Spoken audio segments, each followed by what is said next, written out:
Welcome to Museum Archipelago. I'm Ian Elsner. Museum Archipelago guides you through the rocky landscape of museums. Each episode is rarely longer than 15 minutes. So let's get started. It's the year 2099, and you and your heist team are about to case an unnamed high-security museum to steal the Kabwe Skull. This moment occurs halfway through Relooted, a new video game from South African game studio Nyamakop. Your job is to map all the entrances and exits, position your crew members strategically, use cybersecurity techniques to break open the door, steal this artifact, and make it out of the museum past the robot security force using parkour, which, fortunately, you're quite skilled at. Please look out for the Kabwe Skull. For many years, the Zambian government tried to have the skull repatriated back from the United Kingdom. What's the security situation? Nothing you haven't experienced before. Robot guards, lasers, security shutters, pressure plates, blah, blah, blah, blah. Several things about this moment in the game are unrealistic. For one, the actual skull, which is currently on display in the Natural History Museum in London, might actually be easier to steal. I've seen a couple of the ones in our game in person now, and the first thing I noticed is the Kabwe Skull, or Broken Hill Man, in the Natural History Museum. That'd be very easy to steal. We very overstated the security capabilities of museums.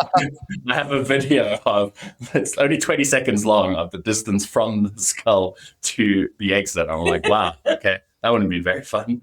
This is Ben Myers, the CEO and creative director at Nyamakop, and one of the developers of Relooted. Hello, I'm Ben Myers, CEO and creative director at Nyamakop.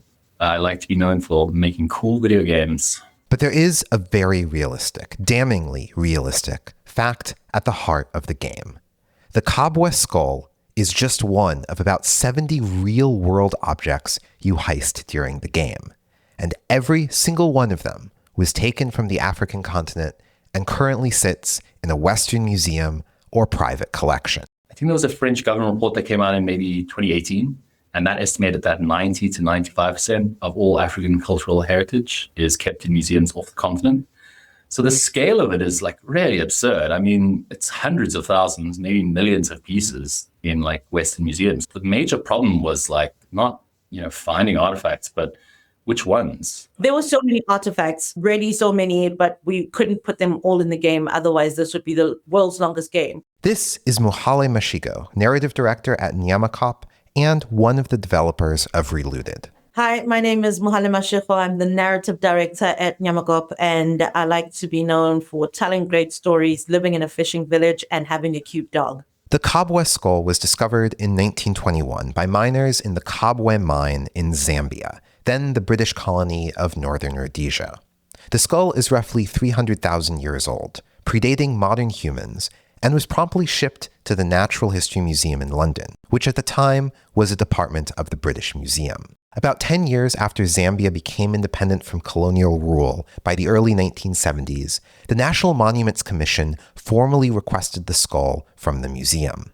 That never happened, and the museum's own display undermines its case for keeping the original. So the Kabwe Skull is interesting because Zambia has been asking that back for quite a long time. And what was interesting about the Kabwe Skull is it's surrounded by replicas. Like it's this sort of history of humanity from all these fossils and like skulls, but most of the skulls they have in that exhibition aren't real.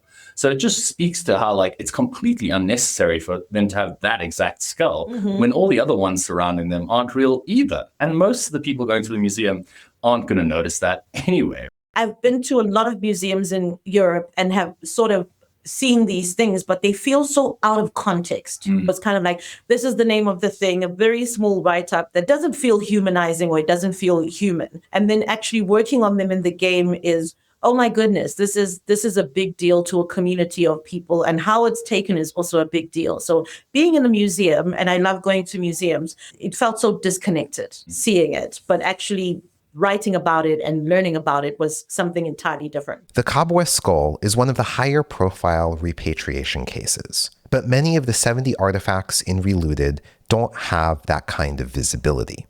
When Ben visited the British Museum, he noticed how the quality of the wall labels depends on how much public pressure a museum is under to return those artifacts. The sort of captioning around the Benin bronzes is actually pretty good. They use the word looting.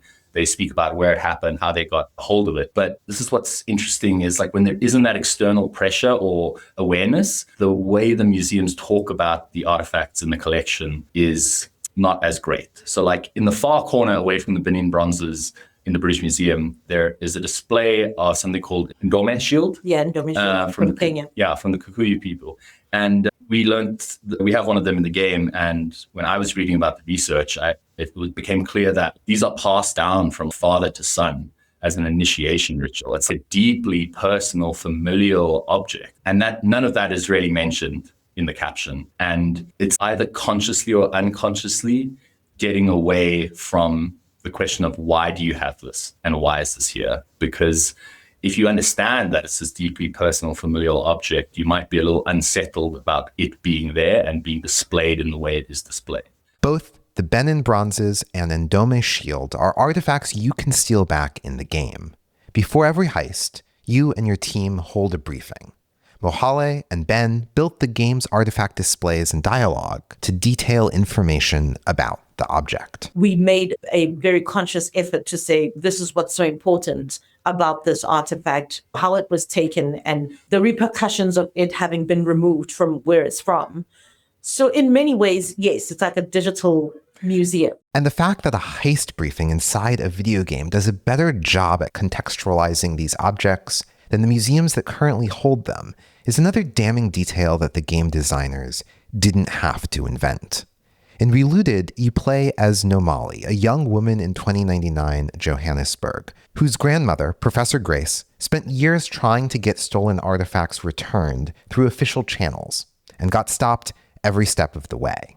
At the beginning of the game, she explains the Transatlantic Returns Treaty, an agreement signed by the world's powers to return stolen artifacts to African museums.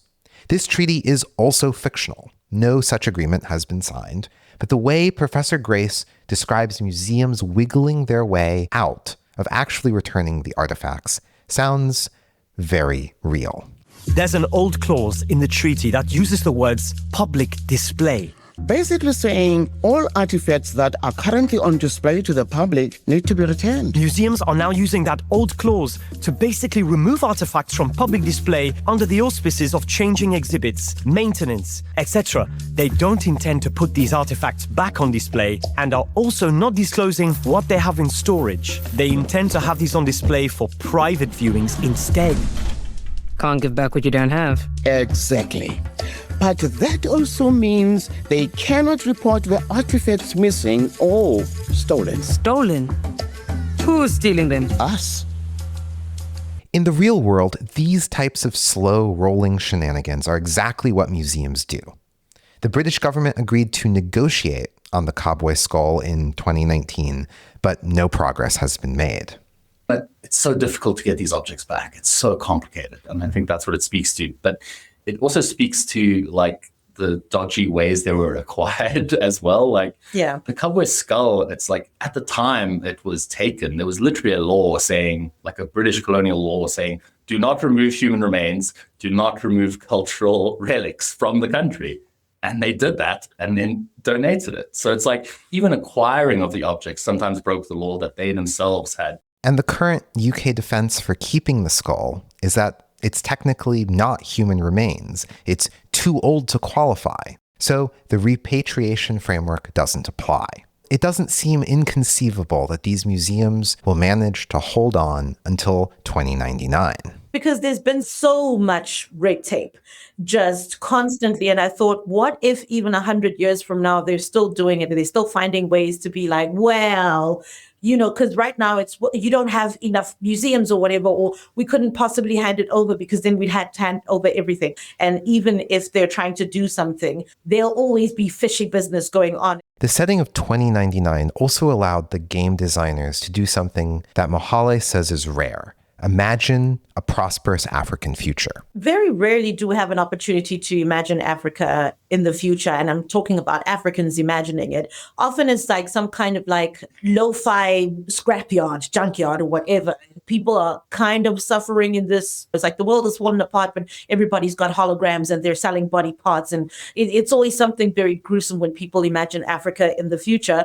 And we wanted to imagine a future that suited us. It was a rare opportunity for us to actually imagine a prosperous, happy Africa. One of the reasons the game works so well is because heists are fun, and we already have a shared cultural understanding of what goes into a heist: a crew, a briefing, and a plan that goes wrong. The best heists work when it's like the little guy stealing from the big guy. You know, you really want to see them succeed. They don't ever steal from people who deserve that money. They don't steal from hospitals. They steal from the guy who's got too many casinos. You know, he's not going to miss it. As a player, we certainly feel it. We're not only breaking into museums, but also fancy private collections. The game does such a good job laying out the case for bringing the artifacts back that you can focus on the fun of stealing. And there's a game design theory dimension to the heists, too. There's some really great game design theory in a great book called A Theory of Fun. And what they talk about in that book is that fun is the experience your body has when it's learning, and the human brain just loves patterns. And I think what heists are just like patterns that you as the viewer are trying to figure out the whole time until it's revealed. And then when you see the pieces finally come together, it's incredible. So using the way video games employ patterns helps the gameplay. Each heist is a little harder, but fortunately, you're a little better at it. But patterns also help the story. Each time you learn of yet another stolen artifact from all parts of the continent, you start to recognize the bigger pattern. The museums in Relooted are mostly unnamed, relying on subtle or not so subtle references to real-world institutions. Some, like Sloane and the British Museum, come up by name, along with histories about looted artifacts, enslavers, or investment in human trafficking companies. You can learn more about Sloane and the origins of the British Museum on episode 39 of Museum Archipelago, or simply by playing Relooted. But there is one real-world museum in the game. As you and your crew start amassing the objects, you return them to the Museum of Black Civilizations in Dakar, Senegal. From here, they are redistributed to their home countries.